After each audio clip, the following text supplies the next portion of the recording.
good evenings, folks. Welcome to another episode of Spilling Tea. I am your host, Tiffany Daniels. And yes, I am well aware, see my support here, well aware that we are on the eve of the Virginia trial.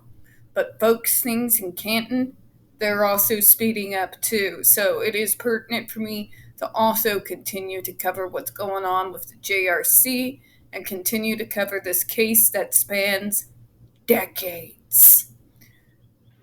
We got all that coming up in May. So, without further ado, your usual disclaimers. You are going to find the link to this article right there in the description box, alongside the other pertinent links to the Stop the Shocks campaign, including Autistic Hoya's massive archive on the subject. And yes, I'm going to babble at you why I changed the thermostat. I'm freaking dying in here.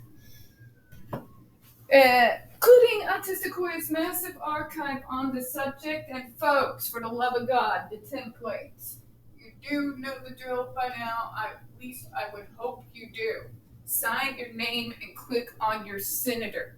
It is coming up to time next month for this to go onto the floor of the Massachusetts Senate. So, please, get it done. Share it on your social media, all right? Sorry, I got to tamper with this. My OCD's kicking in, folks. All right, and also the ever-present self-explanatory change.org shut the Judge Rotenberg Center down petition.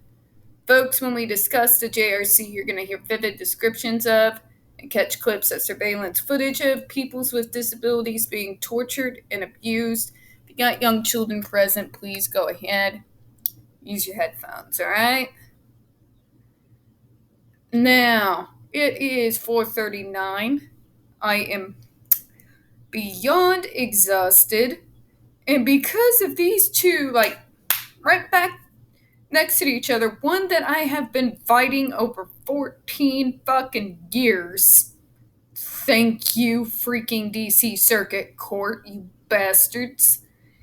And one I've been a part of for at least 2 years now, JD versus AH.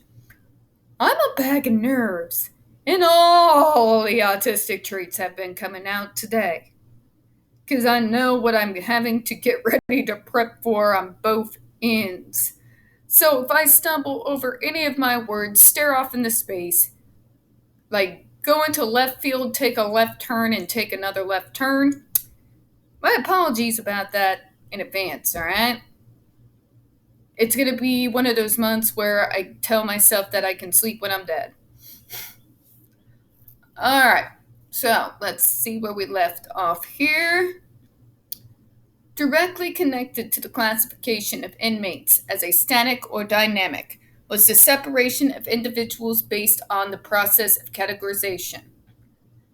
Something that we are still suffering from due to the medical model to this very day. On one hand, categorization is great. I love stability. I love order. I love those neat little boxes. I do. I'm fucking autistic. I like a little chaos every once and again. But at the end of the day, we like things to be a little bit nice and orderly. Or at least be organized chaos. I'm organized chaos. Hi, how you doing? But categorization can get really fucking bad when people use it as a means to keep you down, which is happening to this very day. But I'll elaborate on that on another day. Carlson 2010 discusses the development of the, cottage system called the colony plan that used architectural means and the design of the institutional space to separate the static and dynamic cases. Remember static and dynamic, those people we think we can make normal? AKA causes trauma by forcing us to mask every single fucking second of every goddamn day of our lives. And the dynamic cases, you just don't want to, so you're gonna stay here forever. Fucking kill me. Of this, Carlson 2010 writes, in New Design, we find the concept. Blah! Concept.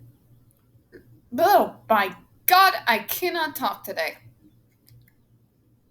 Concretization of the classifactory system in architectural form. Trent explains that with the colony plan, individuals were divided based upon their ability to perform tasks. Fuck me. And still is to this day, folks. Still is to this day. Although now they have this little catch-22 situation. See, if you can do all their little tasks, they then turn around and say, well, you don't really need any reasonable accommodations or assistance at all, so we're just going to deny your claim. Oh, you're doing better now. All that stuff that got you actual assistance, you can do that administratively for long periods, so we're just going to yank all your support and then let you spiral down into fucking hell. Which I did. I did, by the way, folks. No prep, no nothing. One day I had services, the next thing, nothing. And yeah. So you're either too high functioning to get help or receive reasonable accommodations, or you're so disabled that you should never be able to have any form of autonomy at all. It's bullshit and it's bad for you. That necessary institution to function: farm work, construction, sewing, and cooking. Eventually, most institutions adopted this approach, and the architecture institutions mirrored the dual classification of custodial static and educational dynamic cases. So the high grade and low grade cases were housed separately. Of course they are. The JRC, rooted in this institutional history, in spite of what the JRC tries to tell you, uses a system similar to the cottage system in both residences and classrooms. Students are separated based on diagnosis and are educated and housed apart from those with different labels. Like early iterations of the institution, the JRC uses a binary classification system, labeling students as either high or low functioning, and increasingly as cognitively typical or autistic and autistic-like. Fuck me. JRC are students in D. This arrangement in and of itself is noting because the JRC is designed in such a way that the high-functioning students, those who in previous centuries would have been known as dynamic inmates, Carlson 2010, attend classes on the ground floor of the school, while the low-functioning students, those Carlson 2010 identifies as static inmates, are kept in the basement of the school building. Fuck, it gets worse. Foucault has written extensively about the use of institutional spaces. No, actually, folks, I'm going to cut it short because I'm a wee bit exhausted. So let's get into this here. You see what they're doing with classification here, right? This is just what I was talking about a moment ago. The medical model to this day still does it. And we had a little bit of success with the DSM-5, but with the DSM-6 coming up, they're trying to do it again. Instead of making it a spectrum, they want to do a separate label with names again, because that worked so well the last fucking time. They want to set autistics away from each other. And why do they do this? Why do they do this? It's this concept, this idea that people like me, you're the useful idiots. We're the people that they can manipulate, that can actually perform tasks that they consider work. And then those that they consider low functioning, that they want to give those labels back to, those are the people that they will justify doing horrific fucking shit to and housing them and telling the public and the kids and their parents that it's for their own damn good. Yeah. But here's a little interesting tad bit here. The JRC, unlike what many medical models do throughout the US, do not have distinctions within the autism diagnosis. According to them, we're all low functioning. The concept of fluctuating functionality haven't even began to dawn on them, in spite of the science we have, as well as many those of us who have spoke out on our experiences to this fact, has by and large been ignored, even though the science largely suggests that functionality is fluid depending on the situation. I have moments where it is damn near impossible for me to be able to even get a word out like that, right there. You heard that little tick there? Those are my autism traits coming out to haunt me today, folks. Most of the time, I enjoy my diagnosis, I do, but every once in a while, there's little things that kind of get you out of nowhere. Mainly because I don't know that it's coming. But anyways, neither here nor there. They like this separation, and why do they do it?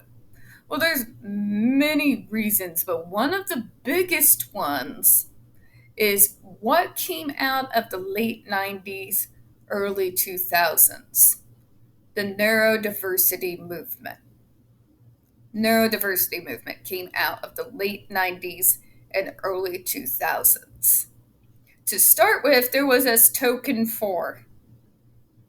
I won't name us again because I've done so on previous videos, but there was this token 4 for a good long while. For a good 4 to 5 years, there was this token 4. And then, as that began to develop, we spoke out. We got dragged fucking to conference.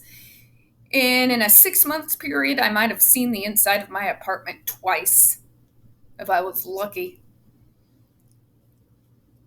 And then it started to grow in the mid-2000s, and has since then exploded into an international movement. And the medical model, people like the JRC, and especially the parent movements, Autism Speaks, they fucking hate us. They hate us because our voice has grown louder and more powerful and has begun to slowly gain sway over time. See, they don't like that we speak out. They don't like that we challenge the medical model, that we challenge ABA treatments due to the trauma it has caused us throughout the years. They don't like us questioning the treatments that they're using on all autistics, nonverbals, and people like myself alike. They don't like us questioning what the doctors are handing down, whether it's Mama Autism TM or the medical doctors. They really don't like us fucking questioning with how they run things.